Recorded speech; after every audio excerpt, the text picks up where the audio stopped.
Well, I'm so happy to be here with all of you.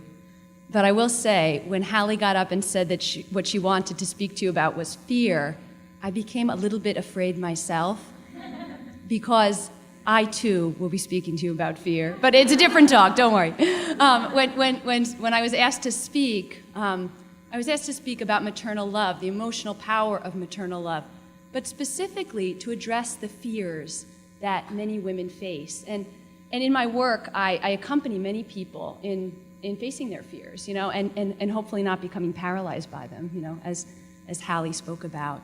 But first, I want to talk about what the maternal presence is for the child. So, speaking about the encounter between the smiling mother and her tiny child, the theologian Hans Urs von Balthasar writes this: "In that encounter, the horizon of all unlimited being opens itself for him, for the child, revealing 4 things to him.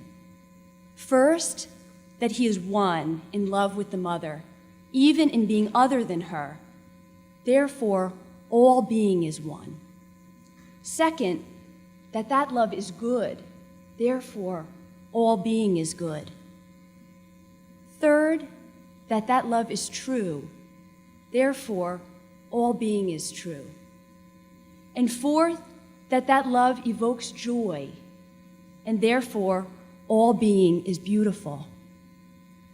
In the smiling, loving gaze of the mother, the child first desires, knows, and delights in another being, which even before the dawn of self-consciousness, even before the child is aware of himself, points him to God.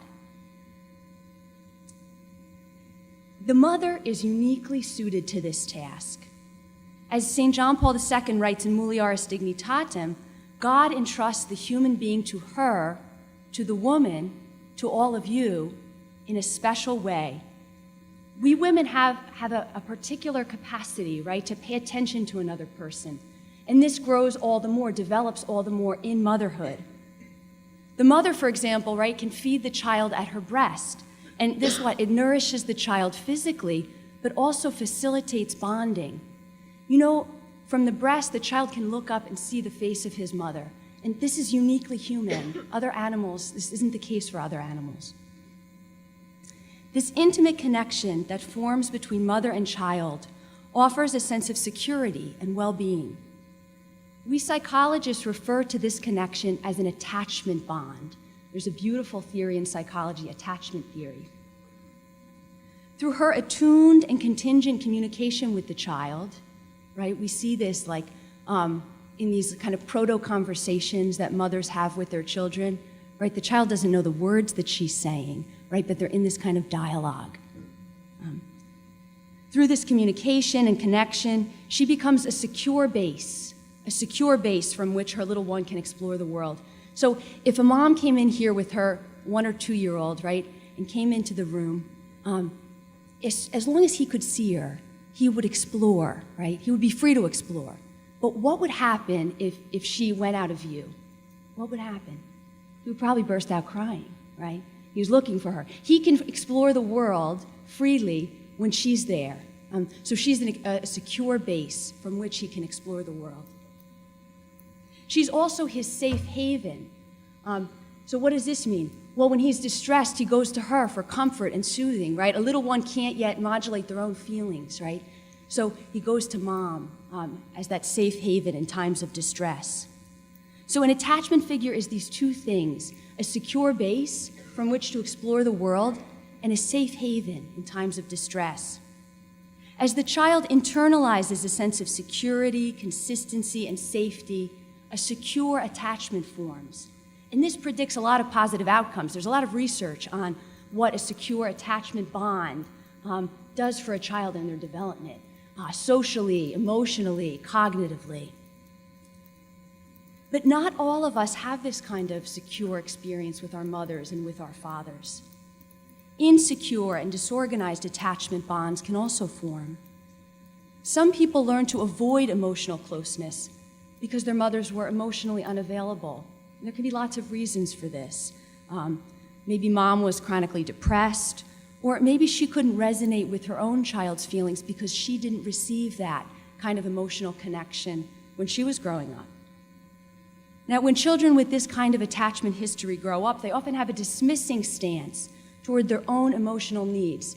So it's like someone who says, "I'm fine, I don't need anything," or oh, don't worry about that, I don't have to worry about that.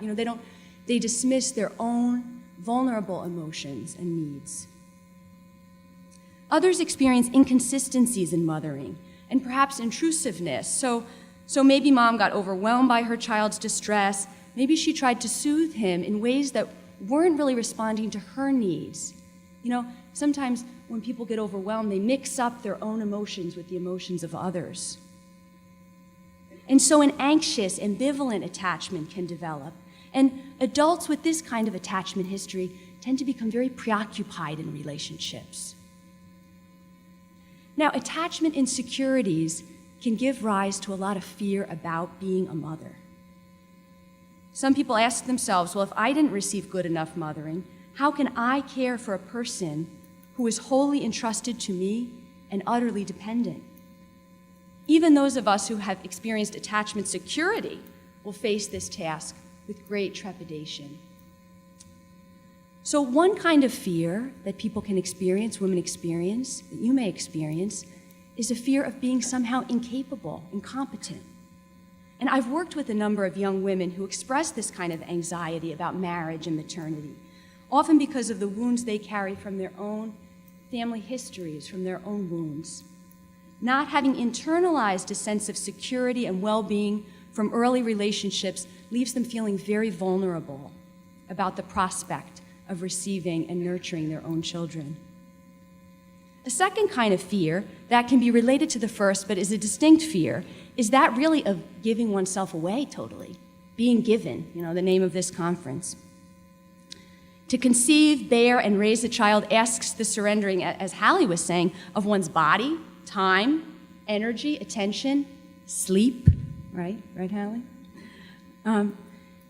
Also, like the Virgin Mary, when she gave her fiat, a mother doesn't know what the life of a new child will demand of her, what sufferings will come. And all of us experience some reticence and anxiety at the prospect of great sacrifice and of the unknown. So what then is the way forward in the midst of these fears? The way forward, I would say, is love. Right? St. John tells us perfect love drives out fear. And so in this last part of my talk, I want to lay out some suggestions that can help you respond to these fears. First, learning to be a daughter and a bride. To be a mother, one has to be daughter and bride. We're always these three things. All women are these three things. Before all else, we're loved into existence and kept in being by love. We can only receive another human being who is entrusted to us when we ourselves are entrusted to the one who gives all life. So when we live as daughters of a good father.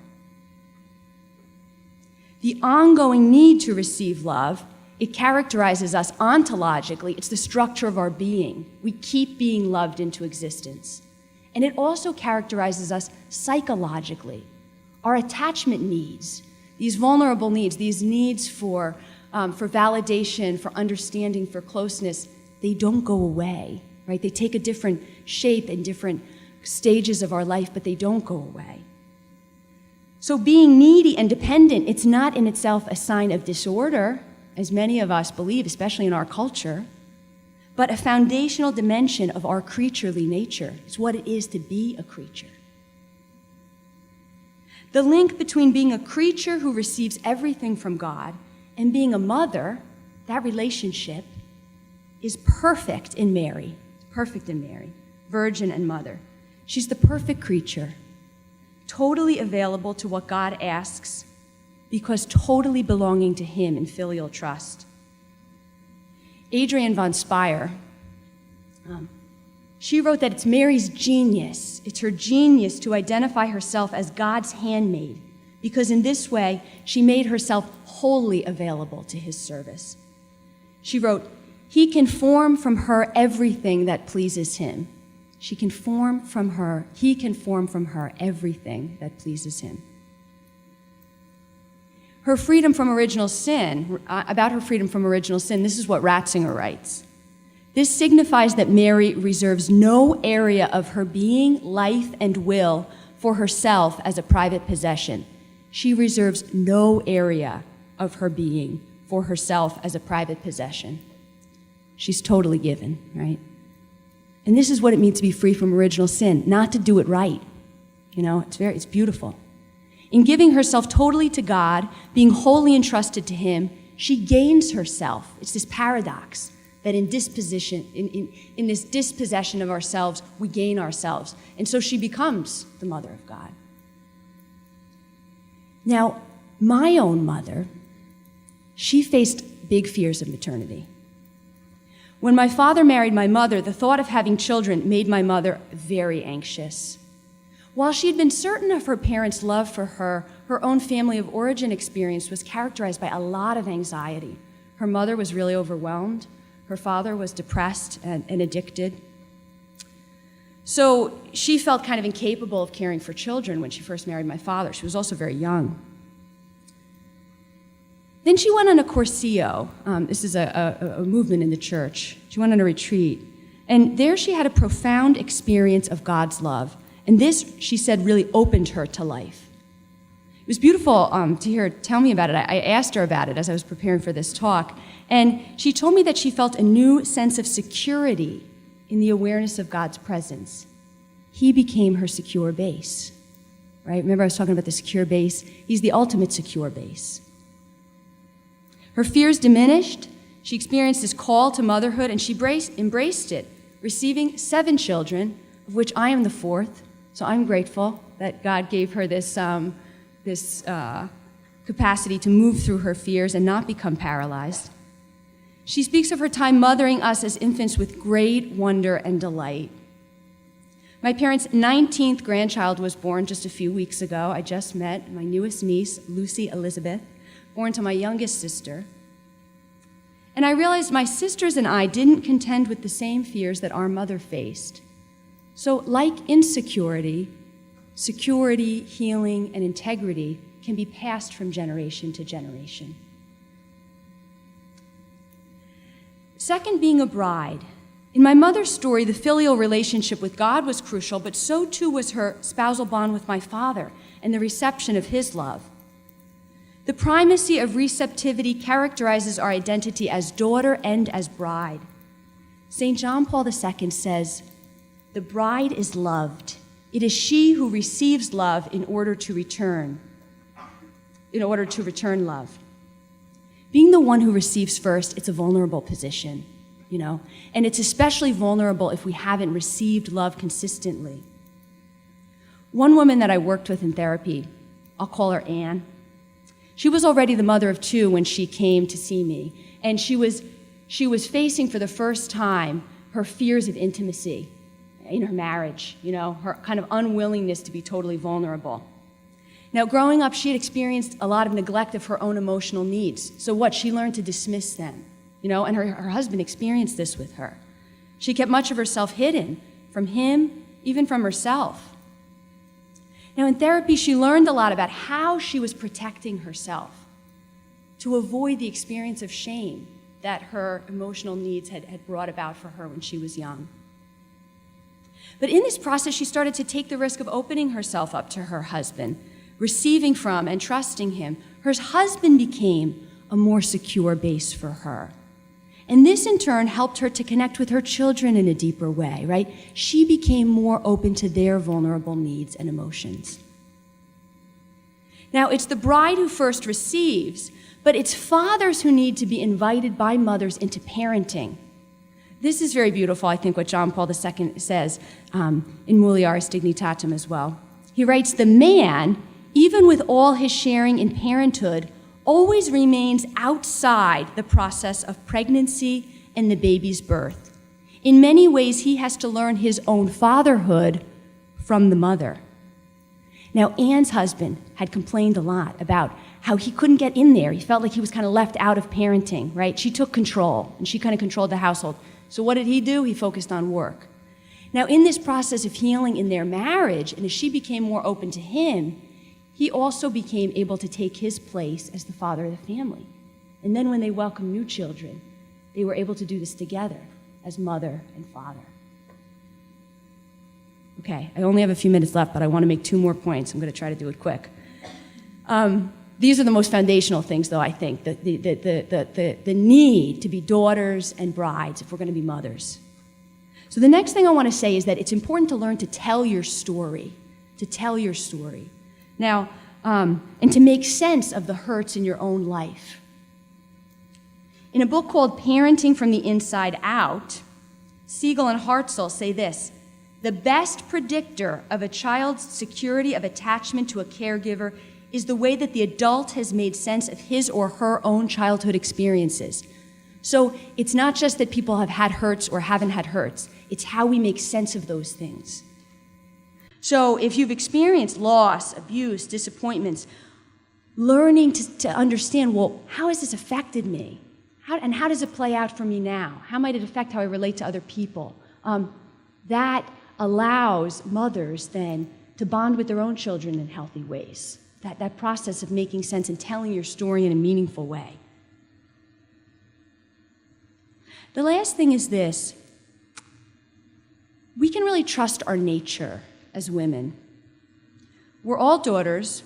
We're called to be brides and mothers, whether that's through marriage and physical maternity or consecrated virginity and spiritual maternity. And I'm really certain of this, that God's plan for us, it's inscribed in our natures, body and soul. And so no traumas, no losses, no anxieties can eradicate this structure. Now, a lot of people are in need of healing, right? And my work has very much to do with that. As I see it, my work has a lot to do with freeing people to be able to live the vocations that God gives them, learning to tell their stories, learning to make sense of their hurts and not be bound by them, determined by them. But I also see that our nature can assert itself even in the midst of fear and weakness. And so I want to leave you with this image that really remains in my mind. I recall working with a woman who had a very painful attachment history and many anxieties about caring for her young son, who she brought to our visits after he was born. At one visit, when he was about 5 months old, he was crying, and she picked him up to soothe him. And as she picked him up, she stood up, and then she's doing, the kind of maternal rock, And he was soothed by her, and he looked up at her, and then he leaned his head into her breast, It was like an icon. I mean, I was kind of in wonder at it. Here we're talking about and exploring all her worries and preoccupations. Is she doing it right?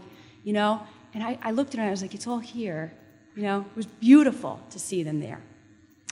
And so this icon of mother and child that I had the privilege of witnessing that day, it points me back as I conclude to the icon of Our Lady, with her infant son. And it's she really who can teach us to be creatures, to be brides, and to be mothers. So, thanks.